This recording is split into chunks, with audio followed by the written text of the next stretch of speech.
little bit of a crash. Oh dear. Just take it nice and slow past this point. She got someone's crashed into each other there, haven't they? The learner by the looks of it, unfortunately. Bless them. So of course you hate to see this thing as you're driving on the roads. This is something that we're just going to explore very quickly. It was extremely preventable from both parties. Unfortunately, one of these will very likely be found to be at fault, and it's probably going to be the driving instructor. So first of all, we were waiting to emerge from this side road here, and as you can see, we're passed by a learner and a taxi. This is the two vehicles that we need to keep in mind. This is the roundabout that they're approaching. So we are all going ahead, third exit, which is this one here. And as you get closer, the markings tell you that you should use either the center or the right hand lane. As we join the road, you can see the vehicles now are side by side. So from the aerial view, the learner is in this lane here and the taxi is now in this lane here. As we get closer, it's clear there's been a collision, and unfortunately you can see the side of the taxi all scraped up and the learner stationary at that point. So what of course looks like has happened is the learner is coming around in the center lane, which of course becomes the left hand lane after the first two exits where the left lane can only go. And at that point, as they exit, rather than keeping in their lane in correct lane discipline, they've drifted over to the right, which is a really common thing that learners do. And this has unfortunately caused the taxi who's alongside them to be struck into, and of course quite some significant damage to the near side of the taxi. So first things first, liability unfortunately will very likely go against the driving instructor, because of course there are painted lanes and the driving instructor, or the learner, sorry, has left their lane and entered into the right hand lane where the taxi was, clearly striking it on the near side. So unless you can prove that the taxi was driving in a reckless manner, you're unfortunately going to be the one that's liable for that. So that's going to be a painful 5 years for the driving instructor, who now has to declare an at-fault accident, unfortunately.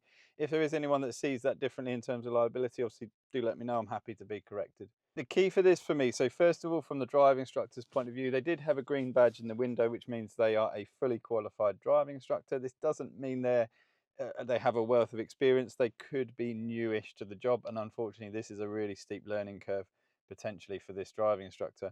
There's two things that if I was doing this roundabout, number one, I absolutely would know who's around me. I do that roundabout very regularly with learners, and I already know who's in the right hand lane next to me. And then I can predict that there is a chance that my learner doesn't keep correct lane discipline, and the second I see it going wrong, I need to be intervening. Okay, on a standards check, which is where I would be assessed by a DVSA enforcement officer, at any point if I fail in terms of risk management, I would fail that standards check, don't matter how good my teaching is. And this is examples of why we would fail risk management. So as I'm going across that roundabout, if I've got someone very close to my right, I'll be saying to my learner things like, you have a vehicle on your right. I need to make them aware. Okay. I can always, after that roundabout, then say, until I said, were you aware there was a vehicle on your right? Oh, no, I wasn't. Or sometimes they might lie a little bit, but generally they're pretty honest. And they might say, yeah, I was. But that's risk management. So unfortunately, the driving instructor does need to do better there. But as I said, they might not be that experienced, and they're certainly going to learn, unfortunately, the hard way there. Now, here's the taxi. This is where I get quite annoyed, because the taxi will not be seen to be liable and will have the cost covered by the other party, as far as I see this incident. Where this is annoying is the taxi driver will very likely therefore go, I did nothing wrong, when actually they've done everything wrong. They are okay to use the lane they're using to go ahead, but roundabouts are not racetracks. And people that decide to overtake on a roundabout, that's fine, potentially. But you haven't done it very well here, because you're side by side with a learner at the point where you're now exiting and starting to potentially merge. I think there are many subscribers to my channel that have really good experience from what I'm seeing in the comment sections. And I don't think there's many of you guys that would have put yourself alongside a learner on a roundabout exit. Let alone on the roundabout, but at that point in particular. It's just not something any of us would do. It does bring me back to one of my earlier videos where people don't pay enough attention to the L plate. You could have someone that's going to make mistakes, and you need to not trust that the driving instructor is actually going to keep that safe.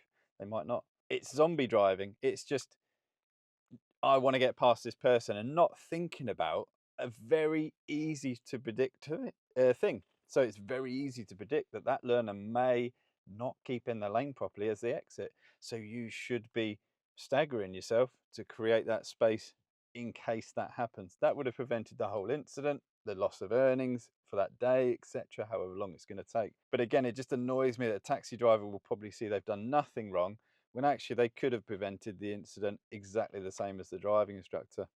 Oh, change of scene. I think this is one of, it's another really frustrating thing to witness on the roads, because it again is this two wrongs. Anyone that understands what that means has got good road sense, right? You only really have problems on the roads when there are two wrongs. If you account for other people's wrongs, you don't have a problem. You diffuse the situation. If you're doing the wrong thing, you're now relying on other people to keep you safe and do the right thing. And you shouldn't trust anyone on the roads. So if you look at this situation, if the driving instructor is more aware and manages the risk and stops the learner leaving their lane, this incident doesn't happen. If the taxi driver decides, do you know what, I'm not going to get alongside a learner at a roundabout, this incident doesn't happen. And again, it's just so frustrating. You only really have problems if there's two wrongs. There is going to be occasions, of course, where you could have done nothing more, but it's so rare. Do the right thing and you will have so few problems on the roads. So would have been an interesting driving lesson. Unfortunately, that is sometimes what happens on the roads, of course, but both parties could easily have prevented that. It's another frustrating thing to witness as you're driving around, because it just shouldn't happen. But do let me know what you think. Do you think the taxi driver, although they're not liable, do you think they are just as much as fault as the learner and the driving instructor? Do you think it solely rests with the driving instructor? You cannot blame the learner. It's sorry, but it's simple as that. A learner is learning. You cannot blame a learner. It's the person in charge of them, unfortunately. But if anyone sees the incident differently in terms of maybe the taxi being liable, obviously let me know. I'm happy to listen and see what you think.